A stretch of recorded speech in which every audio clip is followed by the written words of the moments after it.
I was thinking of starting a new segment on here called Things That Disgruntle Me and Make Me Feel Old.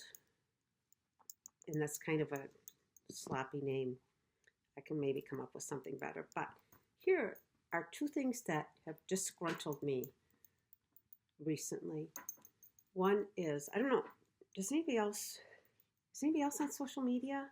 And you get these things called reels, and then you get these tiny snippets of something. And some of them are, say, my grandmother taught me this, or how I lost 190 pounds. But some of them are showing you how not to do things, and they start like this.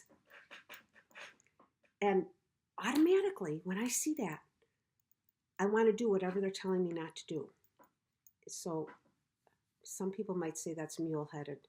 They might be right, but if you want me to do something, try to be use reverse psychology and go like this to me and then tell me not to do what you want me to do, because I guarantee I'll do it.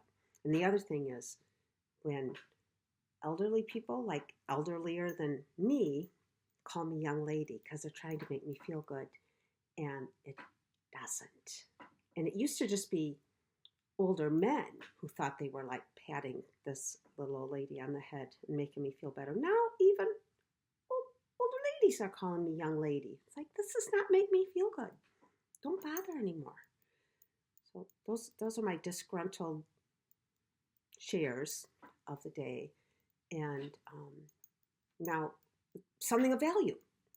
So Christmas is over, and some stuff I have up that kind of spans the Christmas winter time period. I still have it up, but Christmas specific things I've got down. So, but before I put away, I think I showed these before, my cute little Wizard of Oz. The sun is really coming in fast, so I got to get moving. See my Wizard of Oz critters.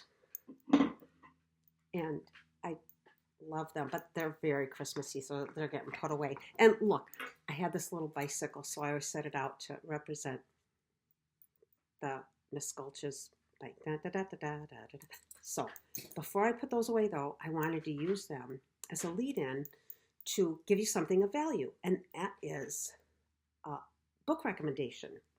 And one advantage of being a writer, apart from the fame and fortune, is that sometimes your publisher or your editor or other writers give you a sneak preview of their book to read. And a writer named DeNooyer gave me a preview of her book, 100 Magical Reasons. And it's so good.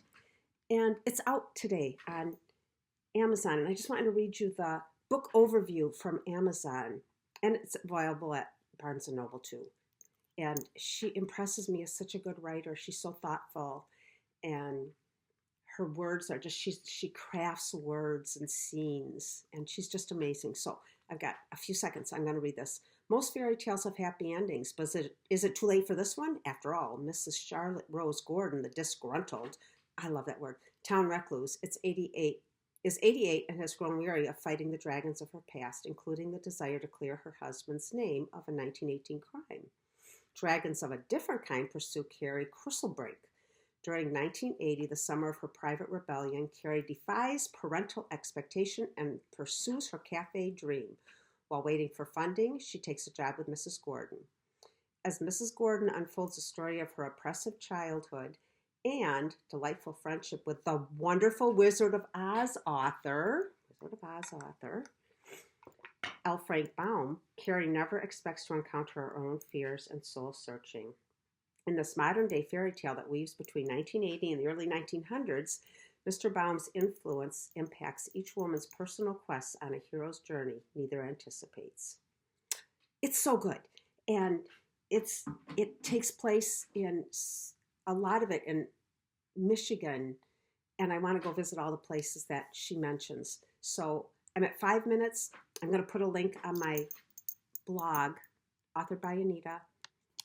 The blog page is What Granny Said, and you'll find the link there. And if you can't, just go to Amazon and look up 100 Magical Reasons by Laura DeNooyer.